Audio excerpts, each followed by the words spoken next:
بسم اللہ الرحمن الرحیم۔ حضرت عائشہ صدیقہ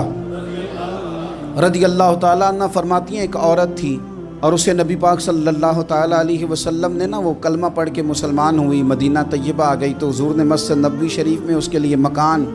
ایک سادہ سا کمرہ ساتھ مسجد کے بنوا دیا، وہیں رہنے لگی۔ اکثر وہ سیدہ طیبہ کے پاس آتی تو حضرت عائشہ صدیقہ رضی اللہ تعالیٰ عنہ فرماتی ہیں وہ بڑی باتیں سناتی اور آخر میں کہتی وہ ہار والا دن بھی بڑا عجیب دن تھا اور میرے رب کی قدرتوں کا دن تھا، وہ بھی بڑا عجیب دن تھا۔ سیدہ عائشہ صدیقہ رضی اللہ تعالیٰ عنہ ایک دن فرمانے لگی کہ تو ہار والے دن کا بڑا ذکر کرتی ہے، وہ کیا دن تھا؟ تو خاتون کہنے لگی اماں جی وہ دن تھا جب میرے رب پر بھروسہ اور مضبوط ہو گیا، جس دن میرا اپنے رب پر توکل اور بڑھا، میرے ایمان میں یقین میں اور پختگی آئی۔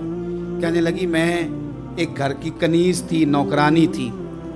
اس گھر میں ایک بچی تھی جس کے پاس سونے چاندی ہیرے جواہرات کا ہار تھا۔ اس زمانے میں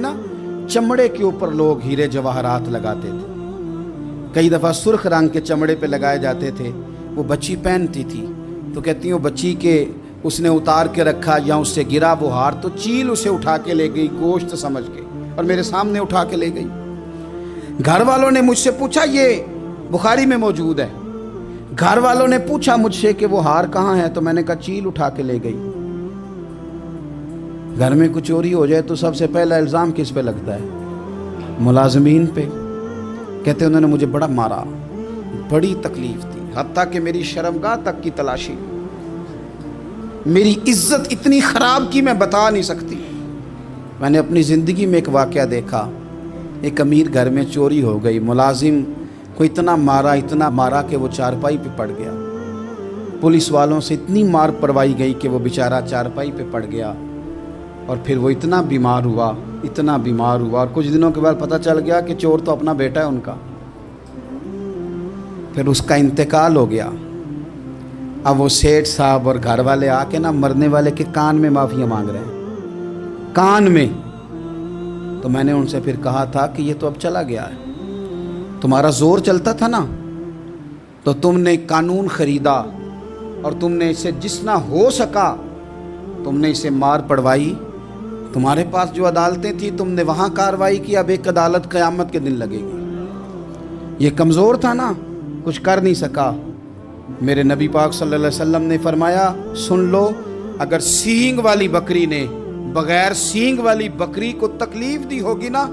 تو قیامت کے دن اسے بھی بدلہ دینا پڑے گا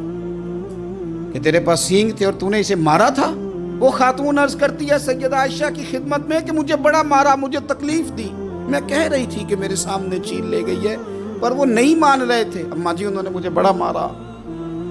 حضرت عائشہ صدیقہ کہتی ہیں پھر کیا ہوا؟ کہنے لگی اماں جی جب کوئی میرا مددگار نہ رہا، مجھے تکلیف دے رہے تھے، رسوا کر رہے تھے، تو میں نے اپنے رب سے مدد چاہی، میرے رب کی طرف میں نے توجہ کی، میں نے کہا مالک اب تو ہی میرا مددگار ہے۔ کہتی ہے وہ مجھے مار رہے تھے تو وہ چیل جو ہار لے گئی تھی وہی لے کے واپس آ گئی اور ہمارے سروں کے قریب لا کے اس نے جب اس ہار کو پھینکا وہ مجھے چھوڑ کے سائیڈ پہ ہوئے، وہ میری بے گناہی جان گئے،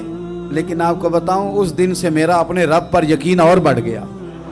مجھے سمجھ آ گئی کہ جب انسان پورا ٹوٹ جاتا ہے اور جب کوئی چاروں جانب اس کا مددگار نہیں ہوتا تو رب تو ہوتا ہے نا، اللہ تو اس کا مددگار ہوتا ہے نا، وہ تو پھر اپنے اس بندے کی مدد کرتا ہے نا، پھر وہ تو توانائی دیتا ہے نا، وہ تنہا نہیں چھوڑتا، وہ تو آنسوؤں والوں کے آنسوؤں پہ بڑا کرم فرماتا ہے، وہ تو قسم پرسی میں آ جاتا ہے، اس کی رحمت بڑھ کے استقبال کر لیتی ہے۔